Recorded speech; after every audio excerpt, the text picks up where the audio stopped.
سلام ستړي مشئ، پام وکړئ د دې مهال مهمو خبرونو ته. د بهرنیو چارو وزارت سرپرست مولوي امیر خان متقي په کابل کې د قطر شاه زدافیر مردف القاشوطي سره کتلې دي.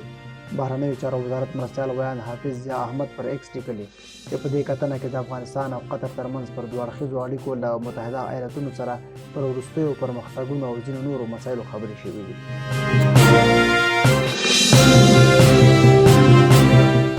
د اسرائیل هوایي بریدونو په پایله کې د حماس یو جګپوړی چارواکی وژل شوی دی. د رویټرز خبري اژانس د راپور له مخې د اسرائیل په هوایي بریدونو کې د حماس یو جګپوړی چارواکی صلاح البرد ویل د خپلې مېرمنې سره وژل شوی دی. دا په داسې حال کې ده چې البرد ویل د خپلې مېرمنې سره د لمانځه په ادا کولو بوخت و چې توغندی د دوی پر خیمه لګېدلی دی.